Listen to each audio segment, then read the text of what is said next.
말씀 마가복음 11장 20절로 25절까지 그들이 아침에 지나갈 때 무화과 나무가 뿌리채 마른 것을 보고 베드로가 생각이 나서 여짜오되 랍비여 보소서 저주하신 무화과 나무가 말랐나이다.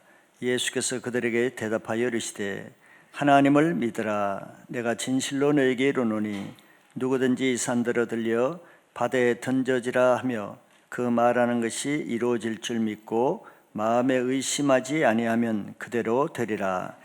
그러므로 내가 너희에게 말하노니 무엇이든지 기도하고 구하는 것은 받은 줄로 믿으라. 그리하면 너희에게 그대로 되리라.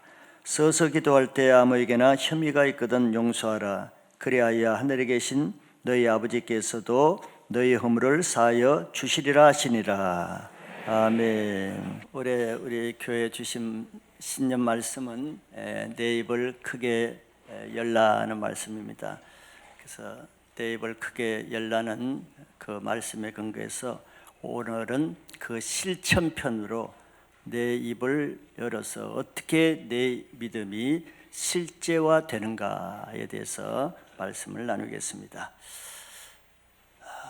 어떤 부자가 아무리 많은 재산을 가지고 있고 돈이 많다 해도 그 사람이 실제로 사는 것이 거지와 같이 산다고 한다면은 그 부자라는 것이 아무 의미가 없겠죠.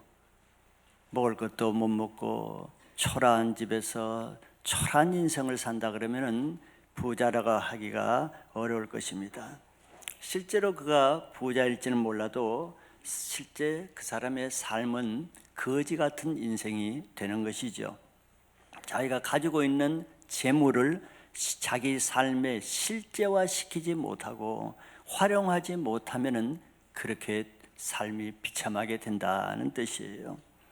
자, 이와 같이 우리 신앙도 우리가 전능하신 하나님을 다 믿잖아요. 그리고 사탄을 이기신 예수님의 십자가의 능력도 믿는다고 말합니다. 그렇게 실제로 내가 알고 믿는다 해도 실제 내 삶이 매일 죄에 지고 사단에게 실패한다 그러면은 그 신앙에 무슨 의미가 있겠어요? 전능하신 하나님을 믿는다는 그 지식이 나에게 무슨 소용이 있겠느냐 말이죠. 사단의 권세가 예수님의 십자가에서 파해졌다는 그걸 믿는 믿음이 무슨 의미가 있겠어요? 매일 사단에게 지고 죄에게 지고 초라한 인생을 사는 사람에게 그것은 의미가 없는 지식이고 말일 것입니다. 왜냐하면 실제로 하나님의 능력과 십자가의 권세가 나의 삶에는 아무것도 실제화되지 않기 때문이죠. 즉 실제화되지 않는 것은 아무 소용이 없고 헛된 믿음이라는 것이죠.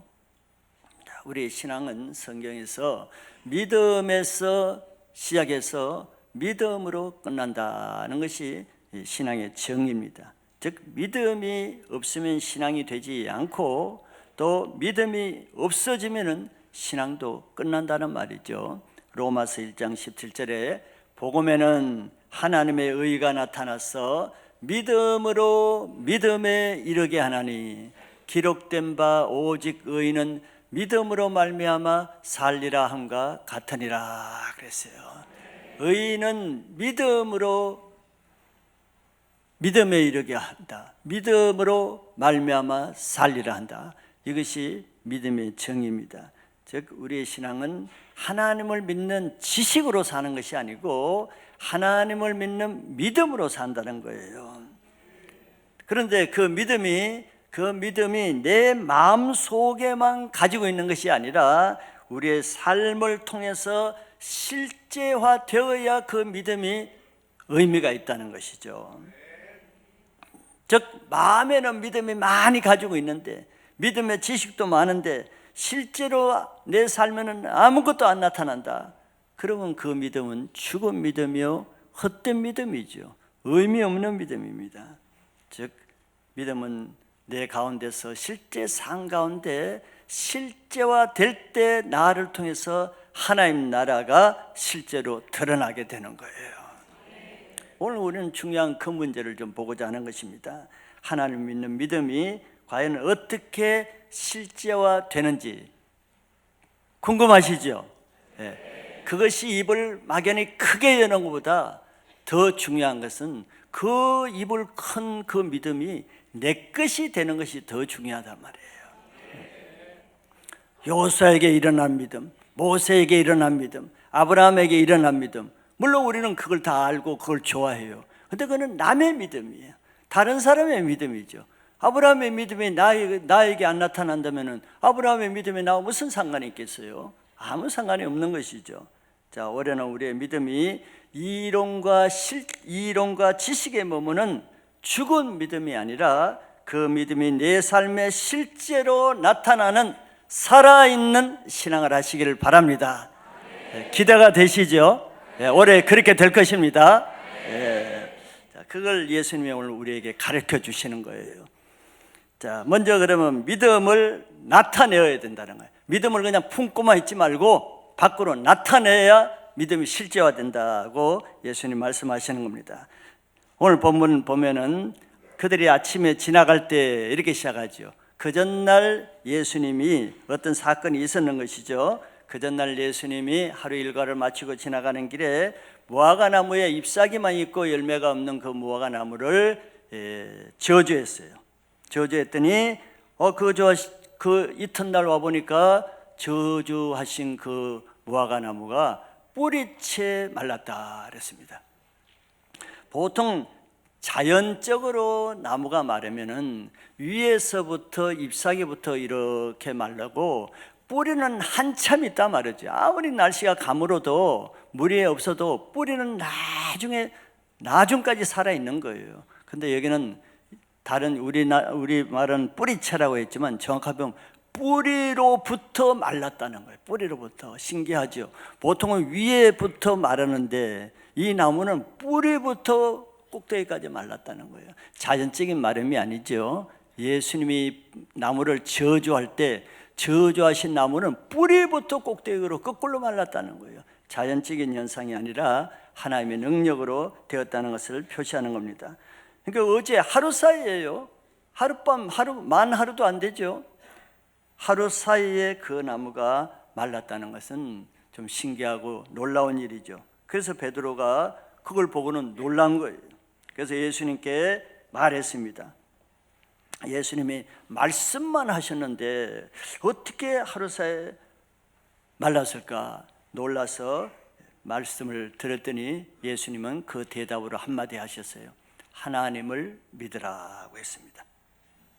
자, 예수님은 이 사건을 통해서 또 제자들을 교육하는 거죠. 제자 훈련을 하시는데 하나님을 믿으라는 것은 하나님을 믿는 믿음이 실제와 어떻게 실제화되는지 제자들에게 그걸 보여주시겠다는 겁니다. 그래서 우리도 이 말씀을 통해서 내가 믿는 믿음이 어떻게 내 삶에 실제화되는가 이 말씀을 통해서 배우고 그대로 실제 삶 가운데 나타나게 하시길 바랍니다. 자, 먼저 내 믿음이 내 속에 내가 믿는 믿음이 실제화되기 위해서는 첫째 말로 나타내야 돼. 내 믿음을 말로 나타내야 됩니다. 말로. 그래서 예수님은 먼저 자기가 원하고 바라는 것을 입으로 말하게 하죠. 23절을 제가 다시 봅니다. 내가 진실로 너에게 이르노니 누구든지 이 산들어 들려 바다에 던져지라 하며, 이게 하며가 말한다는 거예요. 이 산들어 들려 바다에 던져지라 이런 말을 하라는 거예요. 말을. 자, 먼저 그 산에게 명령을 하는 거죠. 산아, 너 들려서 저 바다에 던져줘 이렇게 말을 하라는 거예요. 금방진 말이 아니라 이건 믿음으로 하는 거예요. 이것은 자기가 바라고 원하는 바라는 그 대상을 향해서 말을 하라는 거예요. 예를 들면 난 저 산이 좀 옮겨졌으면 좋겠다. 난 저 산을 좀 옮기기를 원한다. 옮기는 그것을 바란다. 그러면 그 산에게 직접 말하라는 거예요. 자기가 바라는 대상을 말하는 것인데 이 산은 직접 산도 되겠지만 산을 어떻게 사람이 옮기겠어요? 그러니까 예수님의 이 산비유는 우리 힘으로 할 수 없는 어떤 문제, 내 사람이 도저히 할 수 없는 엄청난 큰 문제, 사람으로서는 불가능한 문제, 이런 걸 산으로 표현을 하셨겠죠. 믿음이 큰 사람은 이런 큰 문제, 산 같은 엄청난 문제에게 명령을 할 수도 있겠지만, 믿음이 적은 사람은 그냥 좁쌀 같은 작은 것에만 얘기를 할 수 있겠죠. 믿음의 크기입니다. 그래서 각자 믿음의 자기 분량만큼 그 열매, 하나님의 능력을 체험하게 되는 거예요. 큰 믿음을 가지시기 바랍니다. 어느 날 예수님이 제자들과 같이 배를 타고 갈릴리 바다를 지나갈 때 큰 광풍이 불었어요. 산과 같은 문제죠. 사람이 그 집채만한 폭풍우 강풍을 어떻게 막겠어요? 그런 또 산과 같은 문제가 생겼습니다. 그때 예수님이 그 문제를 어떻게 해결하시는지 제자들이 보는 앞에서 시연을 해줬어요. 그건 간단합니다. 산을 향해서 말하라 그랬으니까, 이때는 산과 같은 광풍이 있으니까 광풍을 향해서, 파도를 향해서, 바다를 향해서 꾸짖었어. 우선 내 이놈 잠잠하라, 조용하라 했더니 조용해졌어요. 거짓말 같은 일이죠. 실제입니다. 마가복음 4장 39절에 예수께서 깨어 바람을 꾸짖으시고, 지금 바람이 문제잖아요. 그러니까 바람을 향해서 꾸짖는 거예요. 너 지금 뭐 하고 있느냐?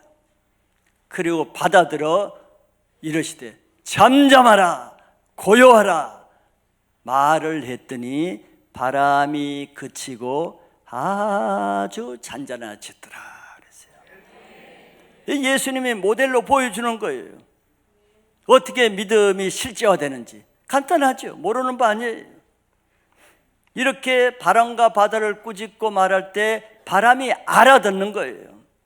바다가 알아듣고 지가 알아듣고 그대로 순종하는 겁니다. 제가 창세기 강의에서도 예를 들었지만, 실제로 어떤 화분이나 식물이나 화초를 계속 사랑한다고 축복하는 말을 해보세요. 마음만 있는 게 아니고 말로 해보세요. 그 식물이 싱싱하고 잘 자라고 번창합니다. 반대로 그 식물을 계속해서 저주하고 나쁜 말을 해봐요. 얼마 못 가서 시들어 죽습니다. 알아듣는 거예요. 화초가 파도도 알아듣고 바람도 알아듣고 산도 알아듣고 화초도 알아듣는 것입니다. 잠잠한 거 보니까 안 믿으시는 것 같은데, 우리가 하는 말에 능력이 있다는 것을 여러분 우선 믿어야 됩니다. 우리는 주로 신앙을 어떻게 합니까? 나는 하나님도 믿고 하나님의 능력도 믿고 예수님이 우리를 구원하기 위해 십자가에 돌아가신 것도 믿고, 자, 믿고 알고 있는 것을 그냥 마음으로만 믿어. 그건 나쁜 건 아니죠. 마음으로만 알고 마음에 품고 있는 상태로만 있는 거예요. 밖으로 오니까 나타나질 않아. 믿음은 있다고 하는데 믿음의 실제는 없는 거예요. 믿음 없는 사람과 똑같이 사는 거죠. 전능하신 하나님을 알고 있고 예수님의 십자가의 능력을 알고 있다고 해서 그 능력이 저절로 나타나는 건 아니에요. 예수님이 능력이 많으시죠. 그런데 중풍병자와 나병 환자가 있는데 예수님이 그냥 믿음 큰 나병 환자를 고칠 수 있는 큰 능력 믿음을 가지고 나병 환자에게 옆으로 지나간다고 해서 나병 환자가 나아요? 안 낫잖아요. 그 큰 능력을 가지고 계신데도 나을 것 같으면 그냥 그래 내 알았다 내 지나갈게 그 가만히 서 있어 뭐 이러면 될 거 아니에요. 그런데 내 병이 깨끗해질지어다 말을 하시잖아요. 입을 왜 만들었어요? 말하라고 만든 거예요. 말을 할 때 중풍병자가 낫고 나병이 깨끗하게 되잖아요. 이 원리를 믿으셔야 됩니다. 자기가 알고 있는 믿는 것을 능력으로 나타내기 위해서는 말을 할 때 그 믿음의 실제가 나타나는 거예요. 말씀을 내가 아무리 잘 알고 지식이 많고 믿음이 있다고 해도 말을 하지 않는 믿음은 그 믿음을 보자기에 그냥 싸놓거나 땅에 묻어놓는 것과 같은 거예요. 그러나 아무 효과가 나타나지 않아요. 그 지식 자체는 굉장히 능력 있는 지식인 성경 지식인데도 불구하고 지식이 능력으로 나타나질 않는 거예요. 그래서 로마서 10장 10절에도 우리가 구원받는 것도 마찬가지예요. 그냥 이론적으로 명목적으로 종교적인 사람은 그냥 믿음이 있다고 하지만 믿음이 없는 것이죠. 그런데 로마 10장 10절에는 예수를 믿고 구원받을 믿음에 대해서 이렇게 말하죠. 먼저 마음으로 믿어 의에 이르고 그랬잖아요. 그러니까 마음으로 믿는 거 중요해요. 마음으로 믿어야 돼. 여러분 다 마음으로 예수님 믿죠? 그런데 믿는 것으로 끝나는 것이 아니에요. 로마 10장 10절에는 마음으로 믿어 의에 이르고 그 다음에 뭐라 그랬어요? 입으로 시인하여 뭘 얻어요? 구원에 이른다 그랬어요. 입으로 시인하여, 입으로 말함으로. 그러니까 같이 가야 되는 거죠. 마음으로 믿는 것과 그 믿는 것을 내 입으로 시인하고 표현하고 말로 나타낼 때 구원에 이른다는 거예요. 이것이 우리가 믿음을 실제하는 방법입니다. 자기에게 산과 같은 문제가 있으면은 나 산에 없을 믿음이 있어, 이렇게 그렇게 믿음을 품고만 있으면 안 돼요. 나 그런 믿음이 있어, 난 그거 없어질 것 같아. 그게 아니고 그 문제를 직접 말을 하라는 거예요. 말로 선포하라는 거예요. 내가 재정에 문제가 있다. 나 믿음이 있으니까 하나님이 재정 해결해 줄 거야. 입 다물고 있으면 해결해 주겠지. 선포하세요. 이 재정의 저주는 떠나가고 재정은 물질은 나에게 들어오고 내게 빠져나간 물질은 다시 들어오고 말을 해야 되는 거예요. 말을 해야 그 빠져나간 돈이 알아듣고 이 사람이 말을 하니 정신 차리고 그 돈이 다시 들어오는 거예요. 말을 하는데 돈이 어떻게 알아들어? 못 알아듣지. 가정의 문제 마찬가지예요. 부부간의 문제, 자녀의 문제, 어떤 갈등의 문제. 나 우리 가정 행복하게 될 거야. 기다려야지. 하나님 우리 가정의 주인이신데 몰라요. 말을 해야 돼. 가정을 깨트리는 이 악한 세력은 떠나가고 내 가정은 회복되고 우리 사회는 행복한 가정이 될지어다. 말을 해야 알아듣는 거예요. 말을 해야. 질병의 문제라든지 다른 모든 문제와 같습니다. 예수님 바다와 파도에게 명령할 때 말을 알아듣잖아요. 바람이 알아듣잖아요. 바람이 알아듣고 파도가 알아듣는데 사람이 왜 못 알아듣겠어요? 죄를 향해서도 마찬가지입니다. 끊어지지 않는 죄, 정말 끈질긴 그 죄, 끈질긴 중독의 문제, 알아듣게 말을 해야 됩니다. 이 중독의 문제야, 게임의 문제야, 술의 문제야, 이런 모든 악한 음란한 문제야. 알아듣게끔 선포하고 말로 꾸짖으셔야 되는 거예요. 그래서 자기의 믿음의 실제를 실제화하는 방법을 사용해서 말로 실제화하는 한 해가 되시길 바랍니다. 자, 두 번째, 이제 말을 하고 나서 나 말했으니까 이제 끝났다, 그게 아니고 두 번째는 말한 것을 믿어야 돼. 믿음이 실제화되기 위해서는 산에게 던져지란 말하는 것으로 끝난 것이 아니에요. 예수님 말씀이 다 된 것이 아니에요. 그걸로 다 된 것이 아니고 그 다음에는 더 중요한 단계가 있어요. 여기서 실패하는 거예요. 더 중요한 단계. 말만 하고 그냥 나 말했으니까 이제 되겠지. 다음 단계를 몰라서 그래요. 다음 단계는 그것은 말한 것이 이루어질 줄 믿는 것입니다. 무화과나무가 예수님 말씀대로 하루 사이에 죽은 것을 신기해서 묻는 제자들에게 예수님은 하나님을 믿으라 그랬죠. 뜬금없는 말씀 같지만 이유가 있는 것이에요. 즉 이 말은 내가 원어를 좀 찾아봤더니 이건 하나님의 믿음을 가지라 이렇게도 해석할 수 있더라고요. 하나님의 이게 소유격으로 되어 있더라고요. 그래서 참 신기하다. 그런데 좌우지간 하여튼 하나님의 믿음을 가지라. 하나님도 믿음을 가지셨구나. 이렇게 말할 수 있는 거예요. 왜냐 하나님의 천지를 창조하실 때 어떻게 창조하셨어요? 말씀으로 창조하시죠. 마음으로 하면 창조한 게 아니에요.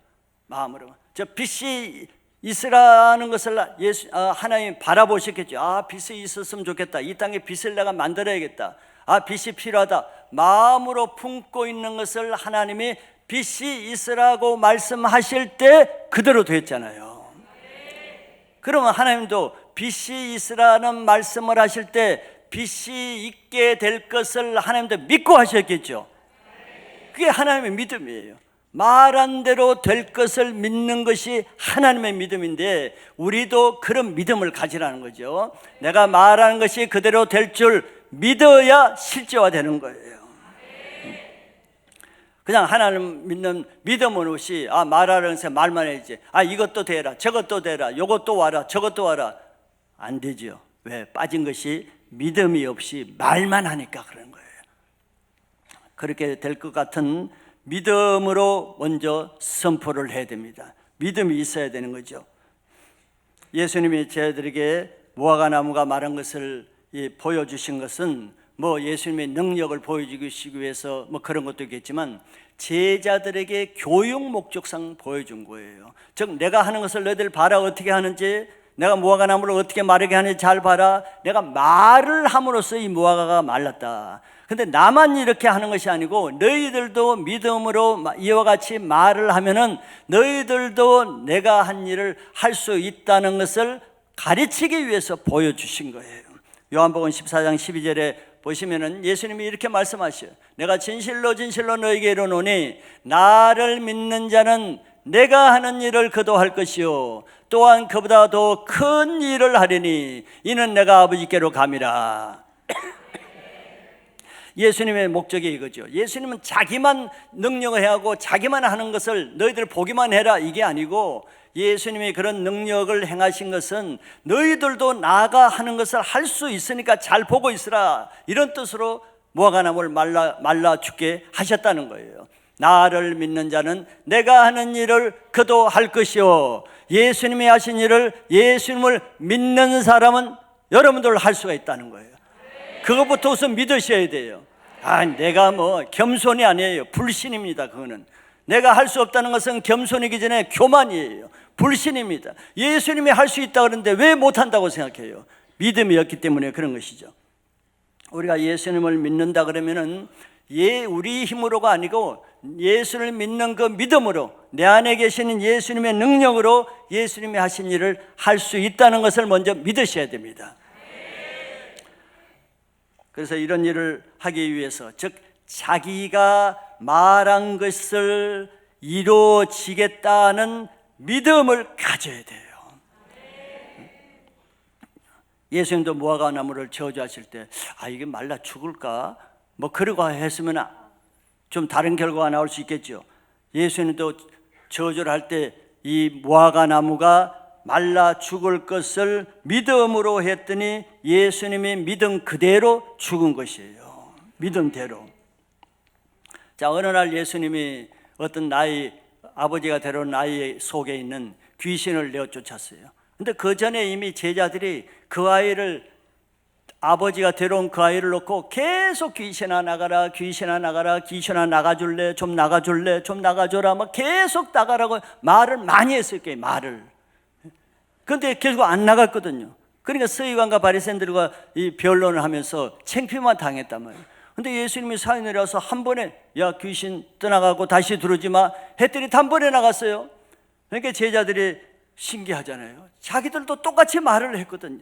예수님도 귀신 나가라는 말을 했고 제자들도 귀신 나가라는 말은 똑같이 했단 말이에요. 말은 했어요. 근데 예수님은 나가고 자기는 안 나갔어. 똑같은 말은 했는데.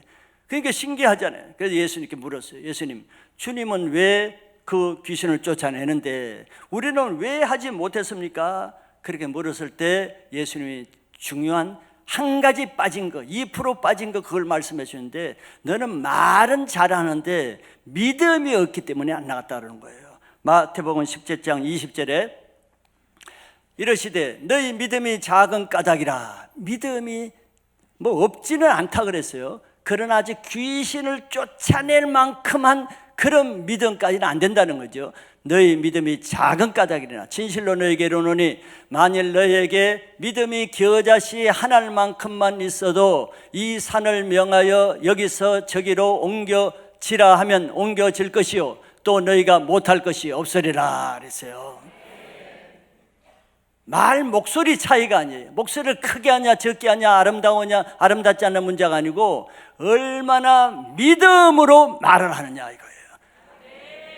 귀신 쫓아내는 건 쉬운 일이 아니죠. 큰 믿음이 필요하죠. 그런데 아직은 귀신을 쫓아낼 만한 그런 큰 믿음이 안 되는 거예요. 믿음이 작은 까닭이니라 그랬어요.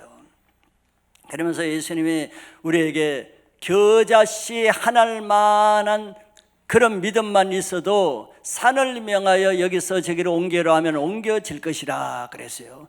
참 놀랍죠. 믿음이 적다 그러는데 그러면 제자들의 믿음은 겨자씨 한 알만도 안 되는 거예요.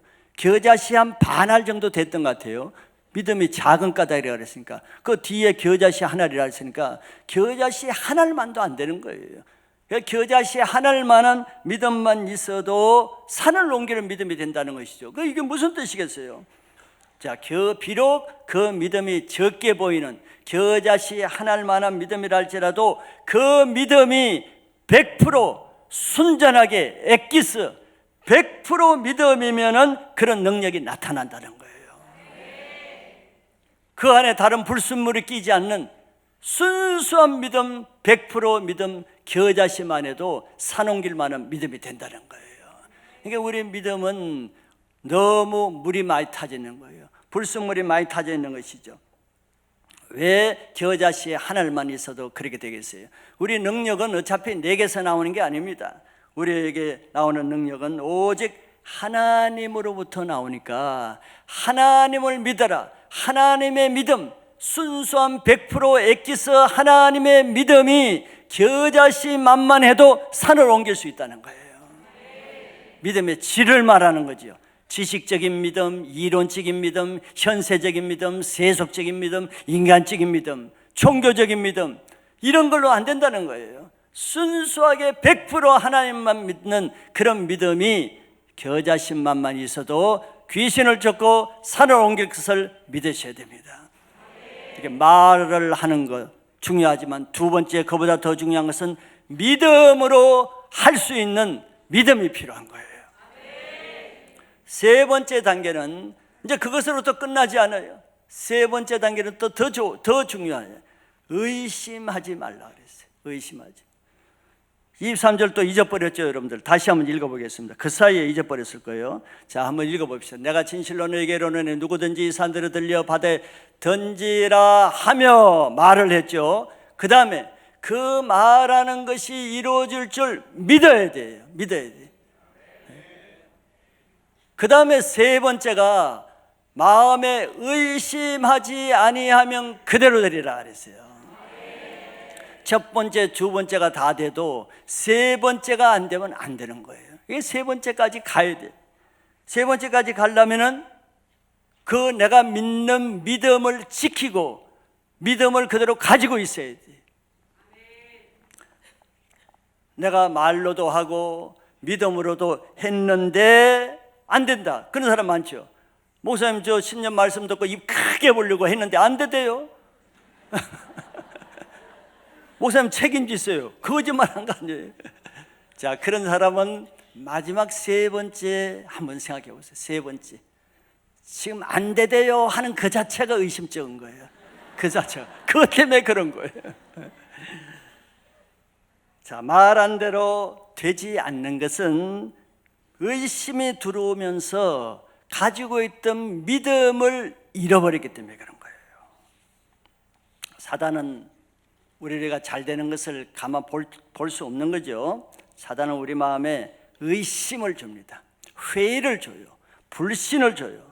그 목적은 우리가 가지고 있는 믿음을 빼앗아가기 위해서. 그래서 사단은 내가 말한 것이 안 될 수도 있다, 안 될 것이라는 의심이 들어오죠. 여러분들 믿음의 큰 선포를 하고 믿음으로 결단한 다음에 그게 쭉 지켜주면 그게 되는데 의심이 들어온다. 진짜 이거 내 생각일까?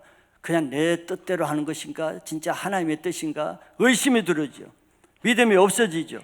그래서 그 의심을 받아들이면은 이제 불신이 들어와서 그거는 이제 안 이루어지는 거예요. 불신인데 어떻게 들어? 의심은 곧 불신을 가져오거든요. 하나님을 믿으라 그랬잖아요. 무화과나무가 이렇게 된 것은 하나님을 믿는 믿음 때문인데, 하나님을 믿는 믿음이 없어지고 하나님에 대한 불신이 들어오는데 어떻게 되겠어요? 하나님의 능력은 하나님부터 나오는데. 그래서 우리 신앙은 결국은 이 세 번째 불신과의 싸움입니다. 불신과. 여기에서 이제 사단과의 싸움이에요. 사단은 계속 의심을 주고 불신을 주고 믿지 못하게 하고 계속 이런 생각으로 계속 들어오죠. 생각을 안 하려고 해도 뭐 모자를 뒤집어 써도 헬멧을 써도 계속 들어오는 거예요. 이게 생각을 막지 못하면 우리 여기서 소위 영적 전투에 실패하는 거예요. 성경에 어느 날 또 예수님 배 타고 갈릴 바다를 갈 때, 그때는 예수님이 배에 타지는 않았어요. 산에 가서 기도하실 때 제자들만 배 타고 이제 갈 때 광풍이 일었어요. 또 갈릴리 바다는 광풍이 자주입니다. 그때 제자들이 살려달라고 막 뭐 엄마 부르고 막 부르고 했어요. 그때 예수님 물 위로 걸어오셨잖아요. 그래서 유령인 줄 알고 놀랬지만서도, 그래서 내니 두려워하지 말고 안심하라, 나다 그랬더니 딴 제자들은 다 무서워가지고 유령인 줄 알고 그냥 다 두려웠었는데, 그 중에 수제자인 베드로가 나섰죠. 주님이 정말 주님이시면 나로 인해서 물 위로 걸어오라 하소서. 그 믿음을 가지는 거예요. 믿음을. 그럼 믿음을 가지고 말을 했잖아요. 베드로가 그럴 수 있다는. 그랬더니 예수님이 그래 걸어라 그러면은 네 믿음대로 되라 했더니 물 위로 베드로가 걷잖아요. 믿음으로. 자기가 말을 했잖아요. 예수님 물 위로 걷게 해달라, 그렇게 말씀을 하라고 했는데 믿음으로 시작을 하긴 잘했죠. 그런데 바람이 불었어요. 바람이 부는 것을 볼 때 이성적인 생각이 들어죠. 바람이 불면 빠질 것 같다는 생각이 들어온다. 의심이 들어죠. 벌써 빠질 것 같다는 의심. 내가 과연 계속 걸을 수 없겠다는 생각으로 의심이 들어온다면, 근데 의심이 들어오자마자 물에 빠져들어가는 거예요. 빠질 것 같다는 생각을 받아들이는 순간 빠져들어가는 거예요. 이게 실제란 말이죠. 그래서 의심한 대로 베드로가 물에 빠졌어요. 마태복음 14장 31절에 예수님은 그 이유를 설명하고 있습니다. 예수께서 즉시 손을 내밀어 그를 붙잡으시며 이르시되 한마디 하셨죠. 믿음이 작은 자여 왜 의심하였느냐. 여기도 믿음이 작다 그랬어요. 믿음이 작대요. 또 왜 의심하였느냐, 이유가 이거예요. 의심하지 않을 때까지는 잘 걸었어요. 근데 의심이 들어오면서 빠졌단 말이에요. 그런데 왜 의심이 들어왔어요? 왜 의심이 들어요? 물에 빠질 것 같다는 이 의심이잖아요. 왜 의심이 들어왔어요? 의심을 이길 수 없으니까. 아까 의심은 사단이 준다 그랬죠. 사단이 주는 그 생각을 이길 수 없어요. 이겼으면 괜찮은데 왜 이길 수 없었어요? 믿음이 작았기 때문에요. 겨자씨 반 알만도 안 되는 거예요. 똑같은 말이죠. 믿음이 작은 자요 왜 의심하느냐, 믿음이 적었기 때문에 그런 거예요. 믿음과의 싸움입니다. 내가 믿음이 크면은 아무리 의심이 들어도 아니야, 나는 예수를 믿어 하면은 그 의심이 떠나가는데, 믿음이 없으면 그 의심을 받아들여 버리죠. 그럴지 모르겠는데, 그 말이 더 맞는 것 같은데, 과거에도 그랬으니까 지금도 그러지, 내 주제에 무슨 큰 믿음이 있다고 의심이 들어와 버리면 나는 이제 그때 물에 빠져들어가는 거예요. 믿음으로 큰 소리 빵빵 쳤다가 나중에 안 된다고 원망하는 사람들은 다 저기서 걸리는 거예요. 자기가 의심을 받아들이는 것입니다. 안 될 것이라는 그 불신을 받아들이는 거예요. 믿음이 커야 어떤 의심이 들어도 믿음으로 물리치고 이겨야 되는데, 이기면은 베드로가 계속 걸을 수가 있는 거예요. 안 빠지는 거죠. 믿음이 적으면은 상황에 방해를 받습니다. 환경에, 주의, 이런 것을 보면 이성적인 생각이 들어죠. 그러니까 빌립과 같이 너무 이성적인 잣대로, 생각으로, 논리적으로, 이론적으로 신앙하는 사람은 믿음이 들어가기가 너무 어려운 거예요. 들어왔다가도 그 다음에 금방 빠져나가. 그런 의심, 이성적인 생각에 의심을 주잖아요. 이성이 믿음을 무너뜨리거든요.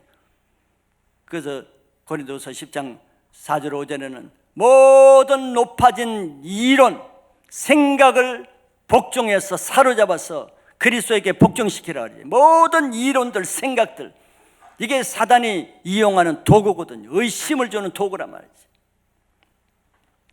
그래서 결론적으로 우리의 실제 내 안에 있는 믿음이 실제 산을 옮기는 실제화되기 위해서는 이 세 단계가 필요한 거예요. 첫 단계가 뭡니까? 내가 바라는 것을 말로 선포해야 돼. 바라보고만 있는 것이 아니에요.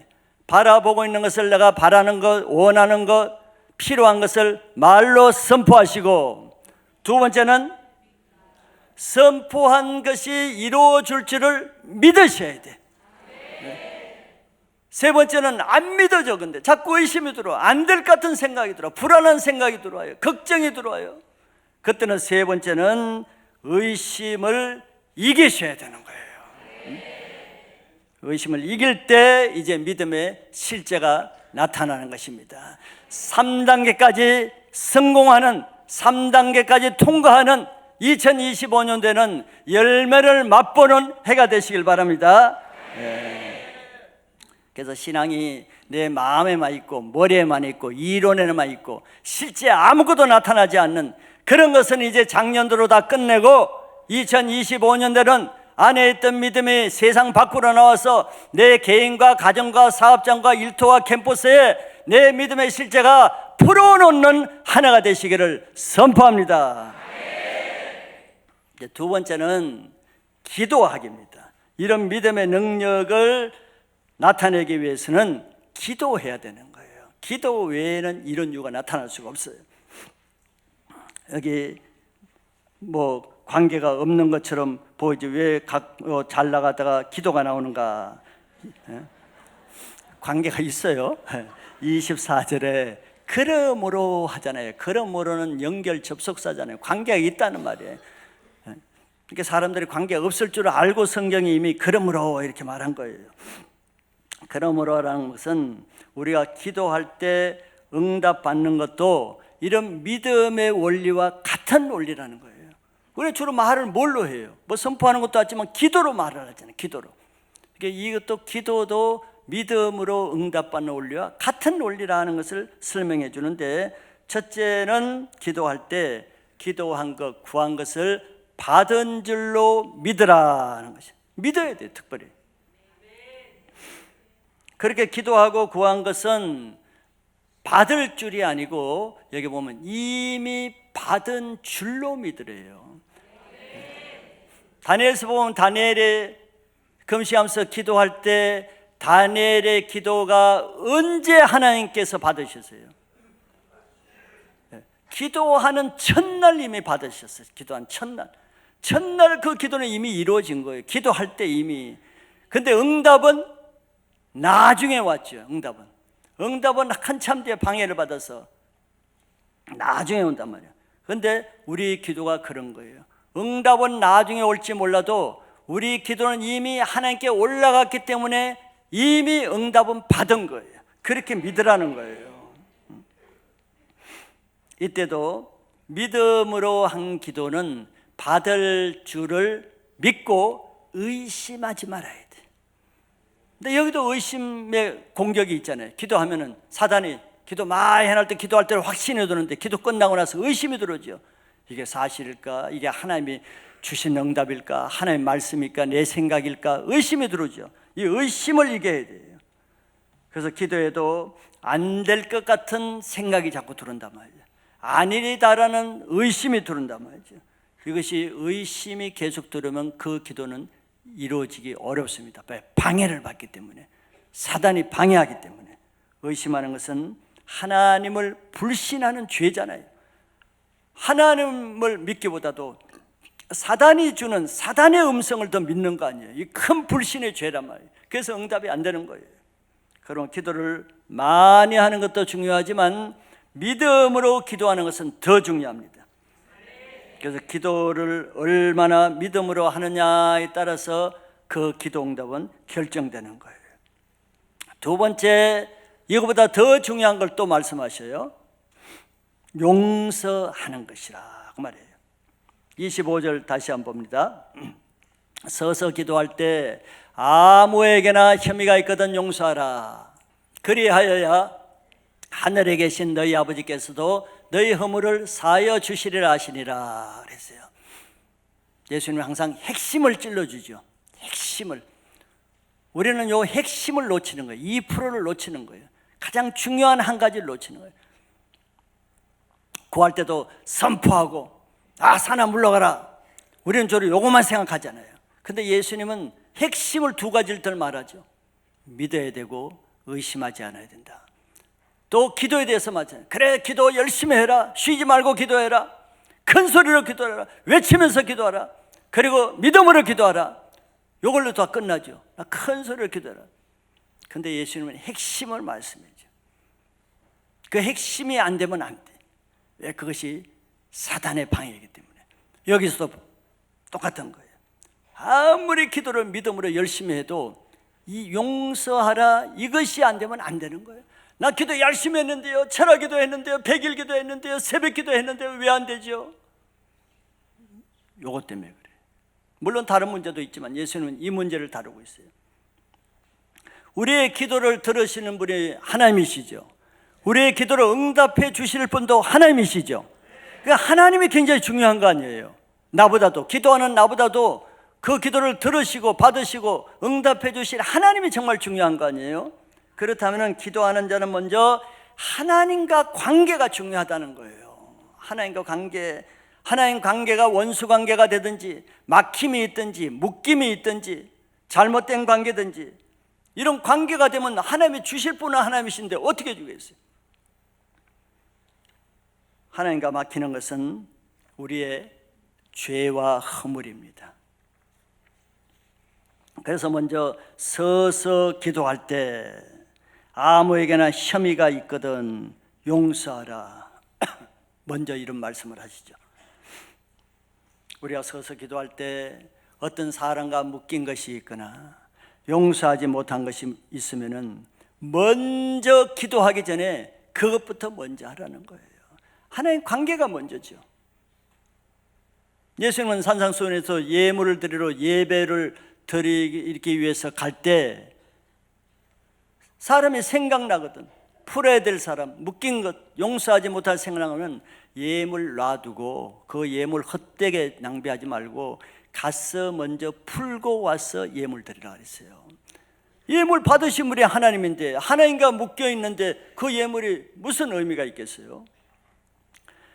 다른 사람의 죄를 용서하지 못하면은 그 사람과의 관계에서 끝나는 게 아니에요. 물론 그 사람과의 관계도 얼마나 껄끄럽고 어렵고 답답하고 힘들지요. 근데 그걸로 끝나면은 뭐 그렇다고 하지만 더 큰 문제는 사람과의 관계가 묶이면은 내가 하나님과의 관계가 묶인다는 게 더 큰 문제. 마태복음 6장 14, 15절에 너희가 사람의 잘못을 용서하면 너희 하늘 아버지께서도 너희 잘못을 용서하시려니와. 자, 우리가 용서받는 원리가 저거예요. 다른 사람과 묶이지 않아야 돼요. 다른 사람의 잘못을 용서해야 내가 용서받는데 막힘이 없는 거예요. 걸림이 없는 것입니다. 반대로 15절에 보면은 너희가 사람의 잘못을 용서하지 아니하면 어떻게 돼요? 너희 아버지께서도 너희 잘못을 용서하지 않는다. 아버지와 내가 원수 관계가 돼. 아버지와 내 관계가 묶이게 되는 거예요. 사람과의 관계 때문에 내가 하나님과의 관계가 단절돼 버려요. 이게 얼마나 억울하고 얼마나 원통한 일이에요. 지혜로워야 됩니다. 우리가 다른 사람과 묶임이 있으면은 그로 인해서 하나님과 묶임이 된다는 것은 얼마나 큰 문제입니까? 아직 여러분들 새 시작입니다. 작년과 같이 그런 삶을 살지 않기 원하면, 작년보다는 새롭게 형통한 삶을 살기 원하면 여기 이 문제부터 해결해야 되는 거예요. 아직 마음을 닫고 있는 사람, 마음의 불편함을 느끼는 사람, 심지어는 또 용서가 도저히 안 되는 사람, 또 자기보다 잘 되는 사람은 시기 질투하는 마음들, 또 아직 자기가 품고 있는 죄를 끊지 못하는 문제, 이런 것들이 있으면은 내 기도를 막는 것입니다. 그래서 기도하기 전에 먼저 이걸 하라는 거예요. 서서 기도하기 전에 이거 품고 기도가 되겠어요? 기도가 안 되죠. 왜? 하나님과 관계를 막기 때문에. 그래서 이런 것들은 우리 믿음의 불순물과 같은 역할을 하는 거예요. 그런 믿음은 마치 휘발유에 물을 탄 것 같고 꿀에 설탕을 탄 것 같은 이런 불순물 섞인 가짜 믿음, 헛된 믿음, 거짓된 믿음입니다. 그런 믿음으로 기도할 때 그 기도는 힘이 없죠. 기도가 되지도 않죠. 왜? 하나님과 관계가 막히니까. 하나님과 묶임이 되면은 그 현상이 우리가 경험하잖아요. 하나님께 죄를 지으면은, 하나님과 묶임 되면은, 여러분들 부부 사이에 묶임이 되고 용서하지 못하고 사람과의 관계, 동역자 관계 용서 못하면은 여러분들이 직접 피해자가 되죠. 직접 피해를 보죠. 무슨 피해를 봐요? 하나님과 관계가 묶이는데 우선 하나님 말씀이 안 들립니다. 하나님 말씀의 은혜가 안 돼요. 말씀이 영으로 안 들립니다. 말씀이니까 졸게 되고 잡생각나고 말씀이 안 들리죠. 이게 저주입니다. 가장 큰 저주가 하나님과 묶이는데, 하나님과 원수되는데 말씀이 들리겠어요? 말씀이 안 들리는 거예요. 그로 인해서 믿음이 없어지죠. 말씀은 들음으로써 믿음은 들음으로써 생기는데 말씀을 못 듣는데 믿음이 들어오겠어요? 믿음이 없다는 것은 이미 원수에게 그냥 무차별적으로 공격을 받게 된다는 겁니다. 믿음으로 그걸 물리쳐야 되는데 믿음이 없으니까. 그러면 그 상태에서 기도가 안 되죠. 기도가 막히니까. 기도도 막혀, 믿음도 없어, 말씀은 듣지 못해. 결국 하나님과 사람과 묶이면은 하나님과 묶여서 영적으로 내가 완전히 피폐해지는 거예요. 영적인 죽음을 경험합니다. 기쁨이 있어요? 즐거움이 있습니까? 은혜가 있습니까? 감사가 있습니까? 무기력하죠. 그냥 육신으로 사는 거예요. 그러니까 이 사람이 은혜가 없으니까 어떻게? 세상에 놀고, 세상에 먹을 거, 골프 치러 다니고, 딴 거 맛집 찾아다니고, 해외여행 다니고, 그걸로 채워지지 않는 이 공허함을 그걸로 채우는데, 그거 해보세요. 더 공허해지죠. 나중에 지구에 있는 모든 나라 다 여행했어. 이제 어디로 갈 거예요? 딴 나라 가야지. 딴 나라. 딴 나라 가기 전에 이런 사람은 자기 죄를 회개해야 됩니다. 회개하고 하나님과의 관계를 회복해야 돼요. 그래야 말씀도 들리고 기도도 되고, 그래야 능력을 다시 회복되는데, 작년까지는 그랬다 할지라도 2025년도에 여러분들 새로운 계획, 새로운 비전, 새로운 꿈도 다 가지고 있고 동해 일출 보려고 하고 그랬죠. 여러분들은 아니지만서도 이거 한 가지 안 되면 일출 본 거 다 그 몸딸 됩니다.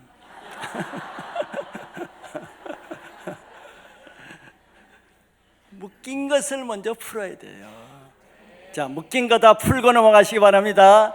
이번 2025년 새해 첫 주 셀 예배에서 다 풀 거 다 풀고 넘어가시기 바랍니다. 그래서 자기가 선포하는 말, 자기가 하는 기도에 능력 권세가 있으려면 하나님과 막힘이 없는 깨끗한 믿음을 가져야 돼요. 불순물이 없는 순수한 믿음을 가져야 돼요. 그래야 큰 산과 같은 자기 문제를 향해서 선포하고 기도해도 그대로 되지. 내 믿음이 불순물이 있고 하나님과 묶여 있는데 선포는 밤새도록 하는데 얼마나 허탈하겠어요. 이루어지지 않는 데는 하나님의 문제가 아니라 다 내 안에 해결되지 않는 문제 때문에 그런 거예요. 올해는 자기 안에 있는 믿음이 마음속에만 품고 자랑하지 말고, 지식을 자랑하지 말고, 경륜을 자랑하지 말고, 마음속에 믿음을 그냥 묻혀두지 말고, 보자기에 싸놓지도 말고, 그 능력을 말로 믿음으로 선포함으로 밖으로 실제적으로 나타내는 능력을 보이시길 바랍니다. 그래서 입을 크게 열고 그 믿음이 자기 삶의 능력이 나타나서 자기 가정을 변화시키고, 교회를 변화시키고, 나라를 변화시키고, 시대를 변화시키는 믿음의 사람으로 사시기를 예수님의 이름으로 축복합니다.